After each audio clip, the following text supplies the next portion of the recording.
Makin kagumlah hatinya menyaksikan nona baju putih itu. 3 rantai tengkorak yang mengepungnya tak boleh dipandang ringan, karena ternyata bahwa naga-naga dari Pasan itu benar-benar berkepandaian tinggi. Malah kalau dibandingkan dengan Tian Te Xiang Tu murid Pat Jiu Xianong, agaknya masih lebih berat 4 orang ini. Namun pecut di tangan Song Bun Siuli amat lincah gerakannya, menyambar-nyambar dengan suara nyaring seperti halilintar mengamuk dan mengancam kepala 3 orang lawannya. Asap putih yang mengepul dari mulut 4 tengkorak itu adalah hawa beracun, akan tetapi menghadapi ini, 2 orang murid Lam Hai Sim Ni tentu saja memandang rendah, karena guru mereka adalah ahli racun nomor 1 di dunia ini. Baik Song Bun Siuli maupun Cui Im sudah mengeluarkan sehelai sapu tangan berwarna kuning yang amat harum, menggosok-gosokkan sapu tangan masing-masing dengan keras ke hidung dan mulut mereka. Kemudian menyimpan kembali sapu tangan itu lalu menghadapi lawan tanpa mengkhawatirkan asap beracun.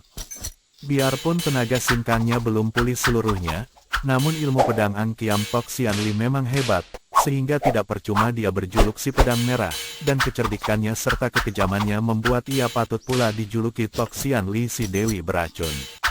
Karena 3 orang lawan diborong sumoinya dan dia sendiri hanya menghadapi seorang lawan, pedangnya sudah dapat mengimbangi gulungan sinar rantai, bahkan beberapa kali hampir berhasil melukai lawan, yaitu memapas sebagian ujung bajunya dan membuat retak rahang tengkorak. Kang Hong yang menonton pertandingan itu, duduk dengan hati tegang, juga dia menjadi kagum. Semenjak turun gunung, dia menyaksikan pertandingan-pertandingan yang hebat. Kini mengikuti pertandingan antara murid-murid orang sakti, murid-murid 2 orang datuk dari golongan sesat yang tinggi ilmunya, matanya kabur. Gulungan sinar pedang di tangan Cui Im merah dan indah sekali, membentuk lingkaran-lingkaran yang makin lama makin melebar, mengurung gulungan sinar yang dibuat oleh rantai tengkorak lawannya. Adapun cambuk di tangan Song Bun Siuli juga telah lenyap bentuknya, yang tampak hanya gulungan sinar hitam yang berkelebatan di angkasa dan mengeluarkan bunyi meledak-ledak keras.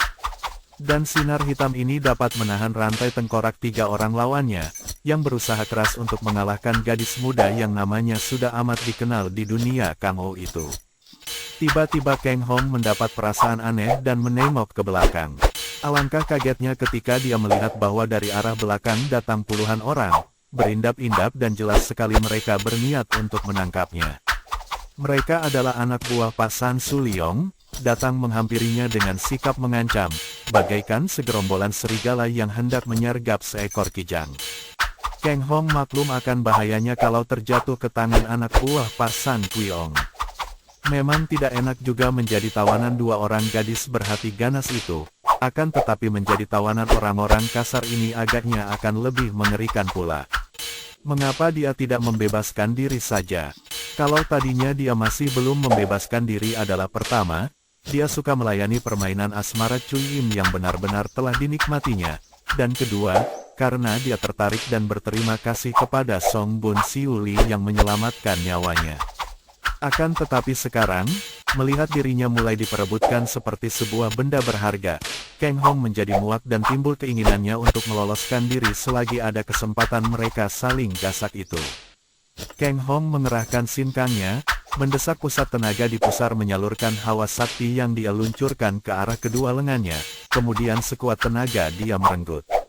Tali sutra hitam yang mengikat pergelangan tangannya bukan sembarang tali, kuatnya melebihi kawat baja. Namun masih tidak dapat menahan sinkang yang tersalur di kedua lengan itu, yang kekuatannya amat luar biasa, seperti tarikan 2 buah belalai gajah. Tali itu mengeluarkan bunyi keras ketika terputus, dan bergerak-gerak seperti tubuh ular terputus di atas tanah. Kang Hong hanya merasakan kulit pergelangannya panas. Ia cepat membungkuk dan melepaskan tali sutra putih yang mengikat kakinya. Ia tidak mau memutuskan tali kakinya yang dia tahu adalah sabuk sutera yang dijadikan senjata si nona baju putih, maka setelah tangannya bebas dia melepaskan tali kakinya. Pada saat itu, 4 orang tinggi besar telah menubruk dan menangkapnya, ada yang merangkul kaki, ada yang merangkul pinggangnya, ada yang memegangi tangan dan ada yang memiting leher.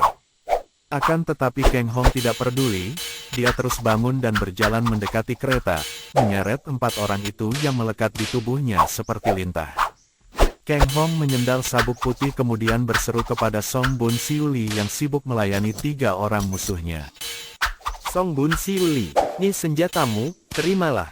Ia sudah menggulung sabuk itu dan melemparkannya ke arah gadis baju putih yang mengeluarkan suara heran, akan tetapi cepat menyambar senjatanya yang istimewa ini dan mengganti cambuknya dengan sabuk putih. Hebat bukan main gerakan Song Bun Siuli setelah ia kini mainkan sabuk sutra putih itu. Tampak sinar putih bergulung, amat tebal menyilaukan mata seperti pelangi berwarna putih perak, dan dalam 3 jurus saja sabuknya sudah melibat rantai seorang di antara 3 lawannya dan sekali renggut, rantai itu terlepas dari tangan lawan, dan ujung sabuk yang sebelah lagi sudah menotoknya roboh. 2 orang lawan yang lain menjadi marah dan menerjang lebih dahsyat lagi, namun dilayani oleh gadis baju putih itu dengan sikap tenang.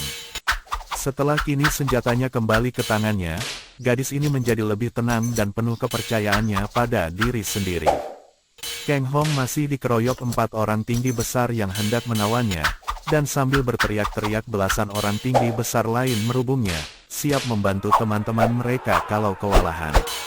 Keadaan Kang Hong seperti seekor jangkrik yang dirubung semut. Kang Hong menjadi marah dan tidak sabar lagi. Ia mengeluarkan seruan keras sambil menggoyang tubuhnya, gerakannya seperti seekor harimau yang menggoyang tubuhnya sehabis tertimpa air hujan. Terdengar petik kaget dan tubuh 4 orang yang menempel di tubuhnya tadi mencelat ke 4 penjuru sampai 5-6 meter jauhnya, menimpa teman-teman sendiri. Tangkap, jangan sampai dia lari. Orang-orang yang menjadi kaki tangan Pasan Su Liong itu berteriak-teriak sambil mengepung terus. Mereka ini hanya merupakan segerombolan orang liar yang mengandalkan tenaga, keberanian dan pengalaman bertempur, karena orang-orang ini datang dari utara, menjadi anak buah Pasan Su Liong yang di luar tembok besar sebelah utara terkenal sebagai pemimpin orang-orang liar. Namun tenaga mereka hanyalah tenaga otot dan tebalnya kulit, tentu saja menghadapi Kang Hong mereka itu tidak banyak artinya.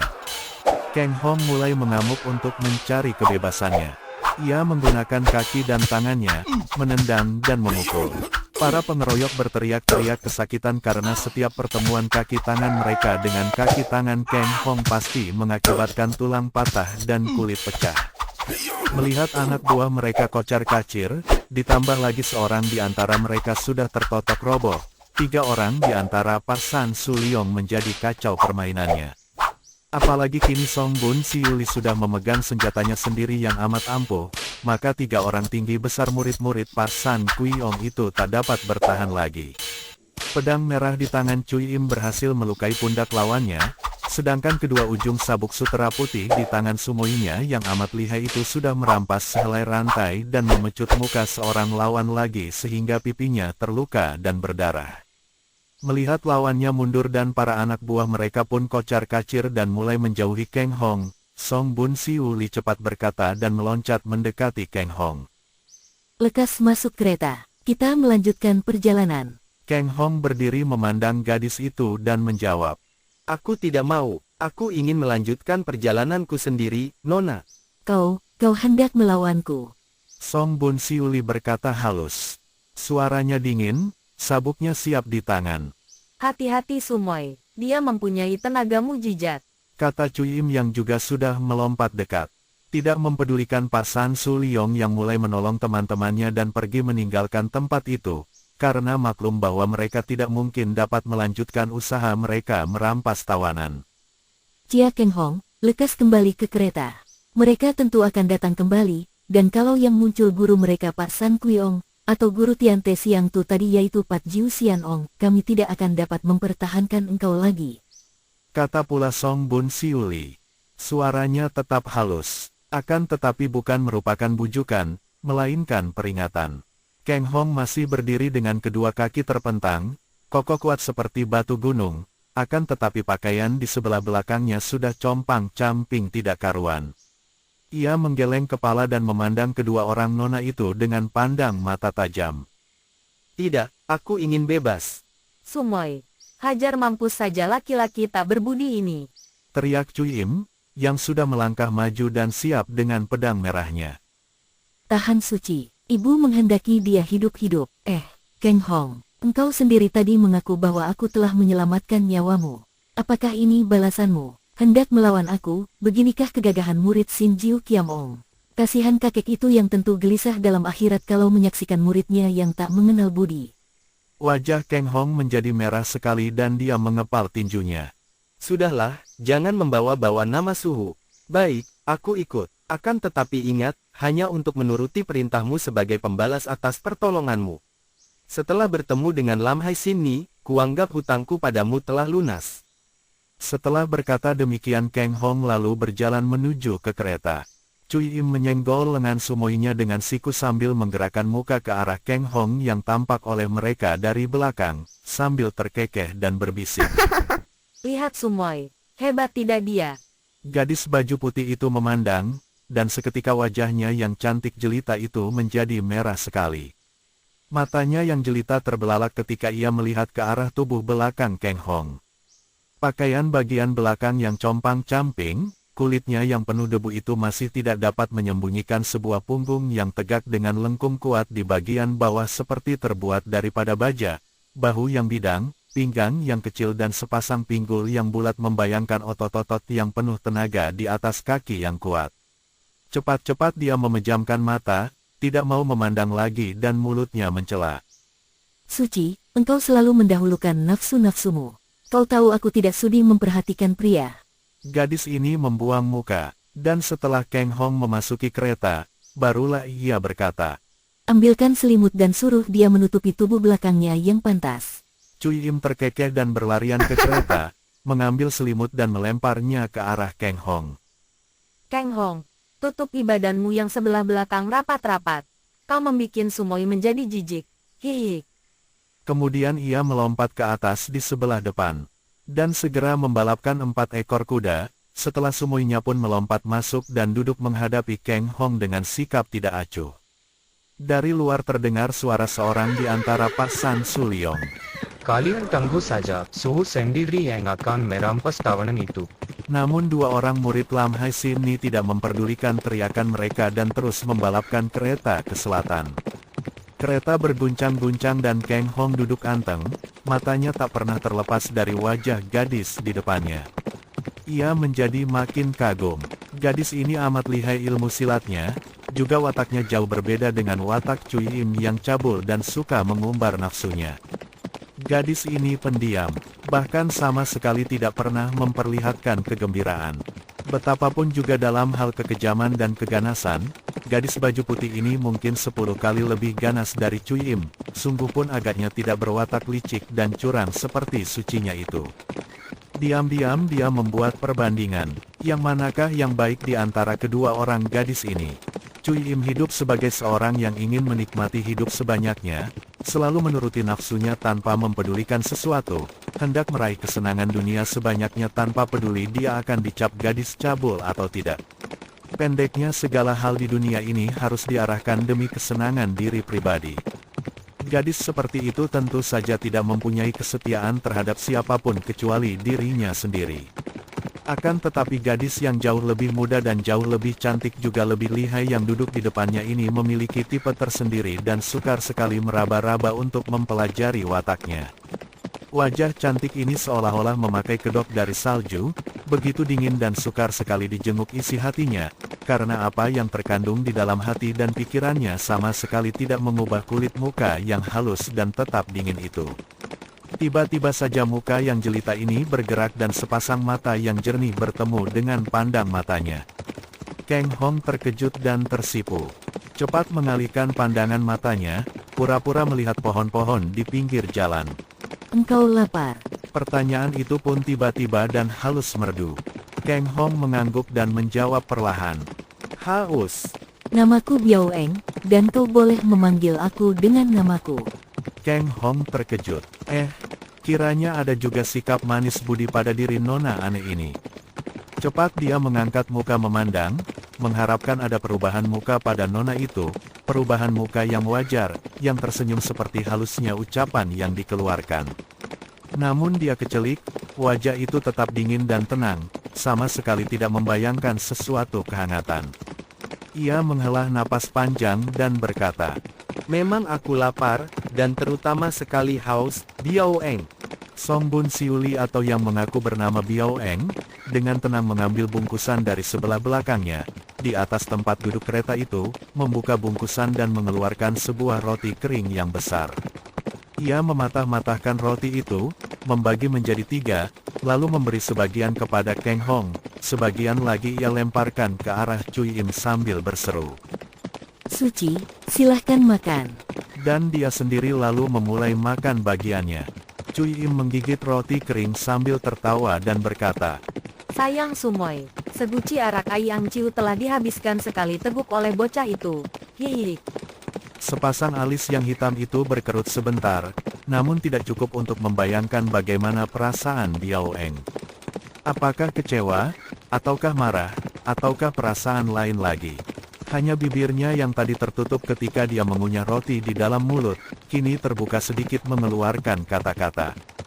Aku masih ada persediaan air minum, jangan khawatir Suci. Tangan kirinya meraih ke belakang dan gadis ini telah mengeluarkan sebuah guci yang mengkilap, berwarna putih, terbuat daripada porselen yang amat indah.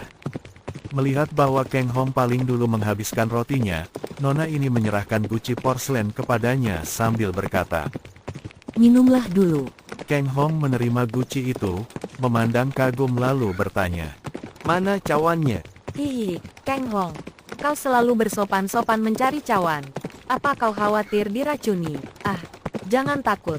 Sumoy selamanya tidak sudi main-main dengan racun.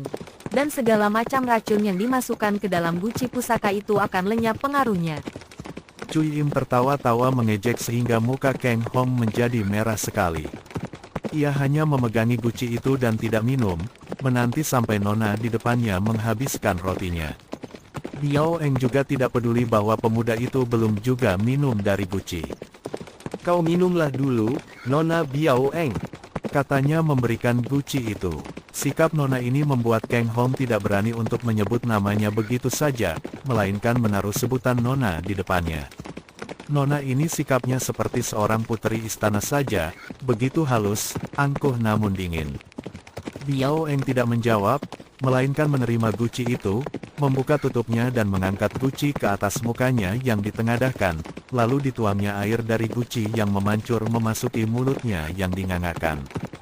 Kang Hong menelan ludah, bukan karena melihat orang minum atau melihat air yang amat jernih dan segarnya memasuki mulut orang, melainkan melihat mulut yang menggairahkan itu.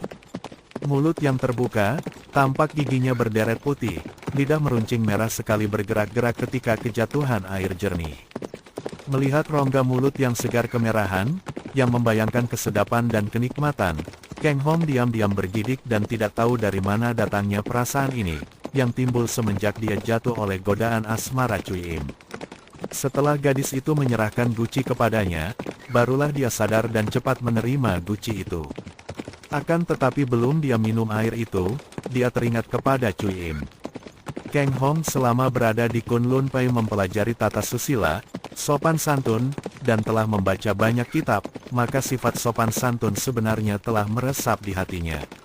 Kini teringat bahwa Cui Im belum minum, sungguh pun dia kini merasa muak kepada gadis itu setelah dia mengenal wataknya yang keji, dan bahwa bujuk rayu yang amat mesra pada malam itu bukan timbul dari hati mencinta melainkan sebagai alat membujuk saja, namun dia merasa tidak enak kalau harus mendahului gadis itu minum airnya. Kau minumlah dulu. Cui Im yang duduk di sebelah depan, memutar tubuhnya, memandang Kang Hong dengan mata genit lalu menerima guci, terus diteguknya seperti yang dilakukan Sumoinya tadi. Kemudian ia mengembalikan guci kepada Kang Hong. Dan ketika pemuda itu menerimanya, sejenak Cui Im membelai tangan pemuda itu dan mencubit lengannya penuh arti sambil terkekeh. Kang Hong cepat-cepat menarik tangan dan guci itu sambil melirik ke arah Biao Eng. Namun gadis ini diam saja tidak bergerak-gerak, seolah-olah tidak melihat atau memang tidak peduli akan kecentilan sucinya. Kang Hong menghilangkan rasa kikuknya dengan menenggak air dari dalam guci dan dia kagum sekali. Roti kering tadi amat enaknya, gurih dan agak manis, berbau sedap. Akan tetapi air ini lebih lezat lagi. Memang rasanya air biasa, namun mengandung keharuman buah apel dan amat sejuk dan segar. Tanpa bicara, dia mengembalikan guci kepada Biao Eng yang segera menyimpannya kembali, dan berkatalah Biao Eng. Kita perlu menghimpun tenaga karena kurasa masih banyak penghalang di depan. Setelah berkata demikian, nona baju putih itu melempengkan punggungnya, dan meramkan matanya, napasnya menjadi makin lambat sampai akhirnya seperti tidak bernapas lagi. Taulah Keng Hong bahwa nona ini kembali telah melatih dirinya dengan samadhi dan ilmu Pi Hi Hoan Hiat. Ia memandang kagum. Setelah mata itu terpejam, tampak bulu mata yang merapat dan hitam panjang melentik. Jantung Keng Hong berdebar dan cepat-cepat dia menekan perasaannya ini. Untuk melawan gelora hatinya menghadapi nona yang luar biasa cantiknya ini, dia pun lalu memejamkan mata menghimpun tenaga. Untuk apa? Untuk membebaskan diri kalau kesempatan muncul, pikirnya. Kalau dia sudah mengikuti nona ini sampai bertemu dengan Lam Hai Sin Ni. Akan tetapi, setelah berhadapan dengan Lam Hai Sin Ni, betapa mungkin dia dapat membebaskan diri. Sedangkan Nona Biao Eng ini saja sudah demikian lihai dan tak mungkin dapat mengalahkannya, apalagi ibunya. Keng Hong diam-diam bergidik ngeri, akan tetapi dia sudah berjanji untuk membalas budi pertolongan Nona itu, baru akan membebaskan diri. Hatinya tentram kembali dan Keng Hong pun segera pulas dalam samadinya walaupun kereta itu melalui jalan yang tidak rata dan berguncang-guncang keras. Sampai malam tiba, tidak ada rintangan di jalan. Kereta dihentikan di sebuah gunung yang banyak terdapat gua-guanya dari batu. Setelah makan daging kelinci yang ditangkap oleh Cui Im dan minum air gunung, mereka mengasuh di luar kereta, di dalam sebuah gua yang agak besar tak jauh dari situ. Cui Im sudah duduk mendekati Keng Hong, tangannya sudah mulai menggerayangi tubuh Keng Hong dan mulutnya membisikkan kata-kata merayu, kadang-kadang hanya mengeluarkan suara seperti seekor kucing memancing belayan. Namun Keng Hong tidak memperdulikannya, bahkan menjadi gemas sekali. Ia merasa canggung dan malu sekali karena gadis ini tanpa malu-malu mengajaknya bermain cinta di depan Biao Eng. Adapun gadis baju putih itu duduk bersila dan seolah-olah tidak melihat itu semua, tidak mendengar suara merintih-rintih dan meminta-minta yang keluar dari mulut sucinya. Cui Im, mengapa kau tidak bisa diam? Jangan ganggu aku. Akhirnya Keng Hong berkata lirih dan mengibaskan tangan Cui Im. Ai, mengapa engkau berubah? Keng Hong, setelah berada di depan Sumoy yang jauh lebih cantik dariku, engkau pura-pura tidak tahu. Hihi, masih ingatkah malam mesra itu? Masih terasa olehku Keng Hong. Ah. Cui Im, diamlah. Keng Hong membentak agak keras karena marah. Ia menyesal sekali sekarang mengapa malam hari dulu itu dia mau melayani gadis ini. Pengalamannya yang pertama dia dihanyutkan begitu saja bersama seorang gadis bermoral bejat seperti ini. Kalau Cui Im benar-benar mencintanya, dia pun tidak akan menyesal karena dia hanya ingin mengikuti jejak gurunya, melayani cinta kasih seorang wanita yang disukanya. Dan dia memang suka kepada Cui Im seperti rasa sukanya kepada segala yang indah. Kalau Cui Im tidak menggunakan daya tariknya sebagai seorang wanita hanya untuk membujuknya, kalau Cui Im tidak palsu cintanya, tentu dia selamanya akan mengenang pengalamannya dengan Cui Im sebagai kenangan yang manis.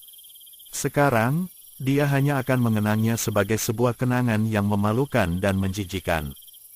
Suci, jangan ribut, ada musuh-musuh datang. Tiba-tiba Biao Eng berkata halus. Dan kedua orang itu merasa jengah sendiri mengapa mereka ribut-ribut saja sehingga tidak mendengar datangnya ancaman musuh. Ketika mereka berdua memandang keluar gua, benar saja, di bawah sinar-sinar bintang-bintang yang suram, tampak berkelebat bayangan belasan orang yang gesit dan ringan. Bagaikan bayangan-bayangan setan, belasan orang itu menerjang kereta dan terdengarlah suara hiruk-pikuk. Suara senjata-senjata dipukulkan pada kereta sampai kereta itu hancur dan roboh, kudanya lari tidak karuan. Agaknya orang-orang itu menjadi marah karena mendapatkan kereta itu kosong, dan melampiaskan kemarahan mereka pada kereta kosong. Kurang ajar, mereka merusak kereta. Cui Im berseru marah. Tenang Suci, mari kita sambut mereka. Dan kau Keng Hong, jangan mencampuri urusan kami, kau tinggal saja di sini dan menonton. Biao Eng sikapnya tenang sekali. Dan kini dia mengajak sucinya untuk keluar dari gua menyambut belasan orang yang sudah mendengar seruan Cui Im, dan kini menyerbu ke arah gua. Keng Hong duduk saja bersila di dalam gua, Membuka mata memandang bayangan-bayangan itu dan telinganya mendengar suara Biao Eng yang halus merdu dan tenang. Siapa di depan? Mau apa kalian dan mengapa merusak kereta? Di sini Song Bun Siu Li dan Ang Kiam Tok Sian Li. Belasan sosok bayangan itu tiba-tiba berhenti bergerak, agaknya tertegun dan kaget mendengar nama-nama itu, kemudian terdengar suara. Kami empat orang anak murid Hoa San Pai, mewakili suhu-suhu kami Hoa San Siang Sin Kiem, untuk diminta diserahkannya tawanan yang bernama Chia Keng Hong. Remang-remang tampak oleh Keng Hong bahwa 4 orang yang berkelompok itu adalah 3 orang muda dan yang seorang gadis, kesemuanya memegang pedang. Teringatlah dia akan 2 orang tokoh Hoa San, yaitu Hoa San Siang Sin Kiam yang bernama Choa Kiu dan Choa Bu, kakak beradik yang hebat ilmu pedangnya itu. Jadi 4 orang ini murid-murid mereka. Tentu lihai ilmu silatnya. Pincheng Vertiga adalah murid-murid Xiao Limpai.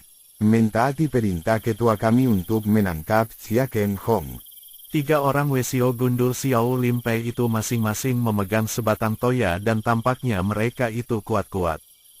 Kami 9 orang adalah murid-murid Kong Tonggolojin, mewakili suhu-suhu kami untuk membawa Chia Keng Hong ke Kong Thom Pai.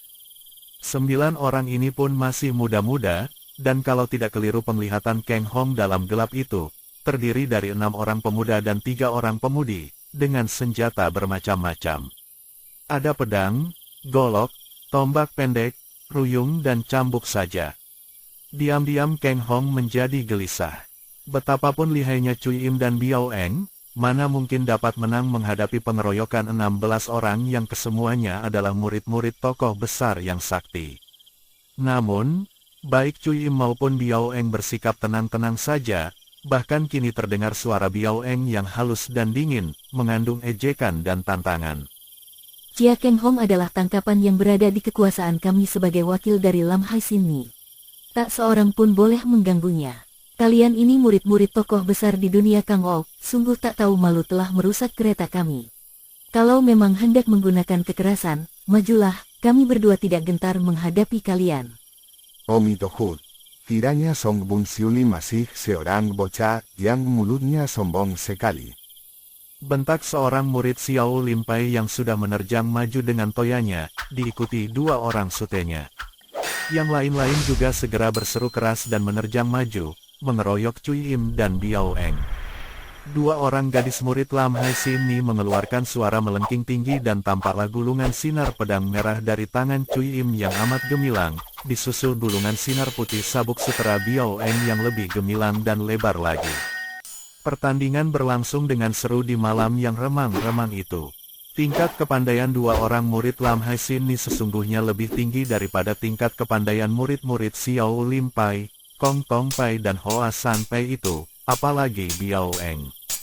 Kiranya kalau hanya menghadapi pengeroyokan 5 orang lawan saja, Biao Eng masih ada harapan untuk menang.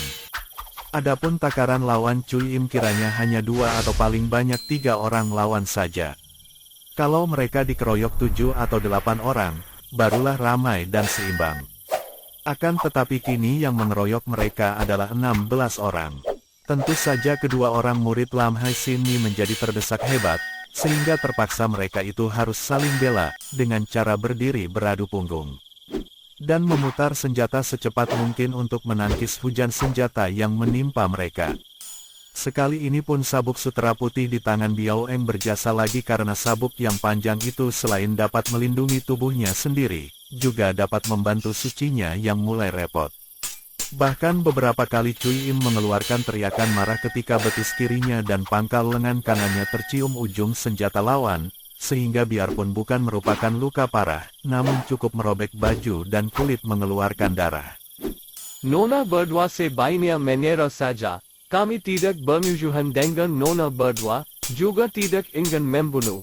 Kami hanya ingin menawan Chia Keng Hong karena guru-guru kami mempunyai urusan dengan dia sebagai wakil gurunya yang sudah berdosa terhadap partai kami.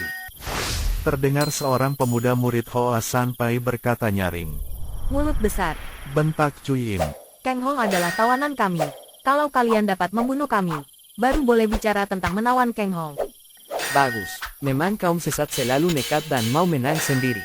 Teriak seorang murid Kong Tong Pai dan kepungan diperketat. Serangan diperdahsyat sehingga dua orang murid Lam Hai Sin Ni menjadi makin repot melindungi tubuh mereka dari cengkraman maut. Kini cuaca mulai makin terang karena bulan sepotong yang munculnya sudah malam itu mulai memuntahkan sinarnya. Kang Hong yang menyaksikan pertandingan itu menjadi gelisah. Ia maklum bahwa kedua orang nona itu sudah pasti akan roboh, kalau tidak tewas sedikitnya tentu terluka hebat. Ia sedang mempertimbangkan pendiriannya. Harus berpihak yang mana? Pihak 16 orang itu memiliki pamrih yang sama, yaitu menawannya, dan memaksanya menunjukkan tempat simpanan pusaka gurunya, seperti juga guru-guru mereka dahulu memperebutkan Siang Bok Kiam, adalah untuk mencari pusaka gurunya itu. Sebaliknya, pihak kedua, dua orang murid Lam Hai Sin Ni itu pun sama juga. Jelas bahwa kedua pihak itu tidak ada yang bermaksud baik terhadap dirinya. Dan dia merasa kasihan kepada dua orang gadis itu yang dianggapnya berada di pihak yang harus dia bantu. 2 melawan 16. Mana adil? Pula, pantaskah kalau dia kini berpeluk tangan saja menyaksikan gadis itu terancam bahaya? Bagaimana tindakan suhunya kalau suhunya menjadi dia? Pernah suhunya menasehatinya. Kalau menolong orang, tolonglah saja berdasarkan perasaan hatimu. Jangan menengok latar belakangnya, jangan mengingat kegiatannya, jangan pula memperhitungkan urusannya. Kalau kau merasa kasihan dan ingin menolong, tolonglah tanpa perasaan pamrih lainnya. Kalau tidak ada rasa kasihan dan ingin menolong seperti itu, lebih baik kau tinggalkan tidur. Dan tidak perlu melibatkan diri dengan urusan orang lain. Kang Hong segera bangkit berdiri.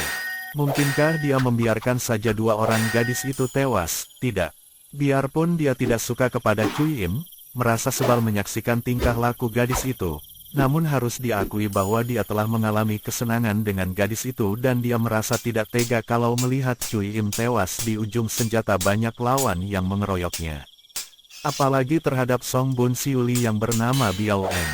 Gadis ini pernah membebaskannya dari kematian di ujung pedang Cui Im. Tentu saja dia tidak tega membiarkannya mati dikeroyok.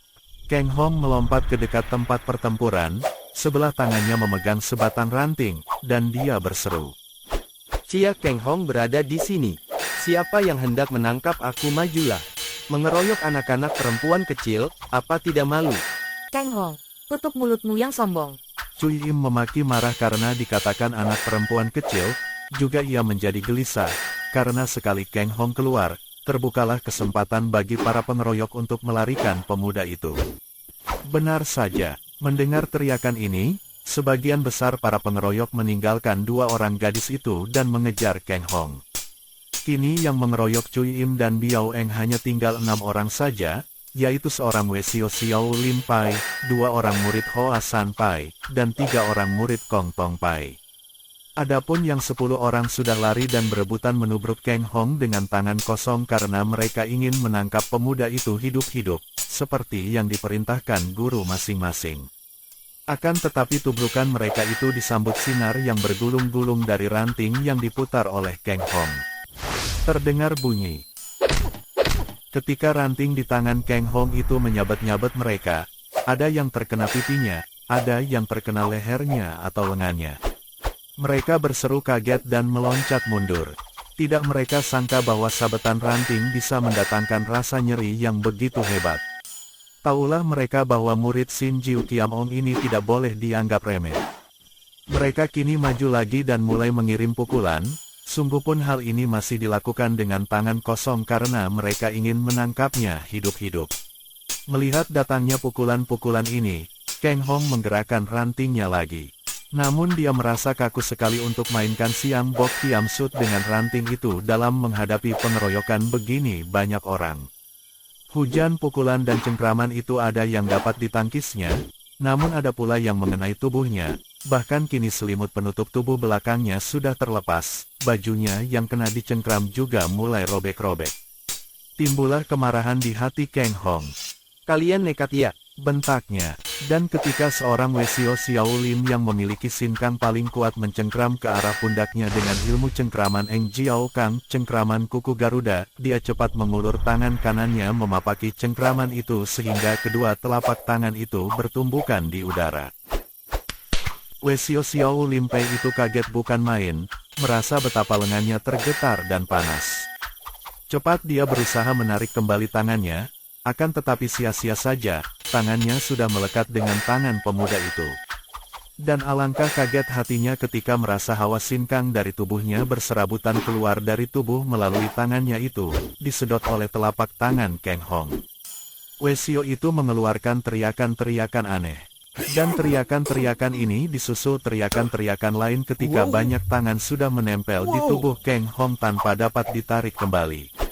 Ada 6 orang di antara para pengeroyok yang kini telapak tangannya menempel di tubuh Kang Hong.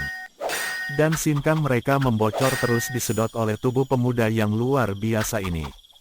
Yang menjadi paling bingung dan juga jengah sekali adalah seorang murid perempuan Kong Tong Pai dan seorang murid perempuan Hoa San Pai. Mereka ini adalah 2 orang gadis muda yang cantik dan gagah, kini mereka membetot-betot kedua tangan mereka tanpa hasil, padahal mereka tadi yang menyerang dari belakang dan tangannya menempel pada pinggul Kang Hong yang telanjang, sedangkan yang seorang lagi tangannya menempel pada leher pemuda itu. Dilihat begitu saja seolah-olah mereka ini sedang main gila, sedang main raba dan colek terhadap tubuh si pemuda. 4 orang gagah yang lain ternganga keheranan. Akan tetapi sebagai murid-murid orang sakti mereka ini dapat menduga bahwa si pemuda murid Sin Jiu Kiam Ong tentu menggunakan ilmu siluman, sehingga teman-teman mereka melekat seperti itu. Seorang Wesio Xiao Lim Pai segera berkata, Kita kumpulkan sinkang, dan berbareng kita membetot. Ia lalu memegang tangan teman-temannya yang belum tersedot sinkangnya, kemudian mereka lalu memegang pundak mereka yang tersedot, dan mengerahkan kekuatan secara berbareng untuk menarik. Agar dapat menarik berbareng, Wesio itu memberi aba-aba. 1, 2, 3, tarik. Dapat dibayangkan betapa kaget dan ngeri rasa hati mereka ketika tiba-tiba saja tangan 4 orang yang lain ini pun amblas seperti air dicampurkan ke dalam lautan. Jangankan menarik teman-teman yang sudah melekat, menarik diri sendiri pun tidak sanggup lagi. Karena tenaga mereka yang dipergunakan untuk menarik itu tidak mendapatkan tempat berpijak, melainkan molos terus mengalir masuk ke dalam tubuh yang mereka pegang. Terus mengoper hawa sinkang ini melalui tubuh Kang Hong. Kang Hong sendiri pun mulai bingung.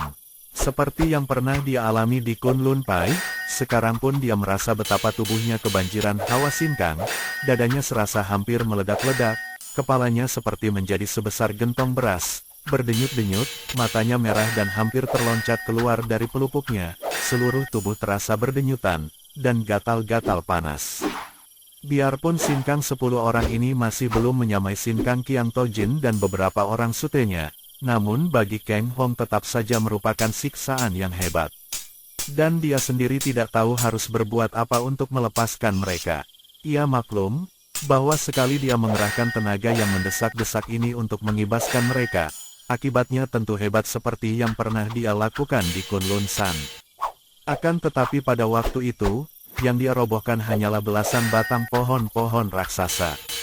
Sementara itu setelah kini Cui Im dan Biao Eng hanya dikeroyok 6 orang lawan, mereka sebentar saja dapat merobohkan semua lawan itu. Cui Im merobohkan 2 orang dengan pedangnya, Biao Eng membuat 4 orang lainnya terguling. Kini 2 orang gadis itu berdiri melongo memandang Kang Hong yang digelut oleh 10 orang. Memang amat aneh pemandangan ini.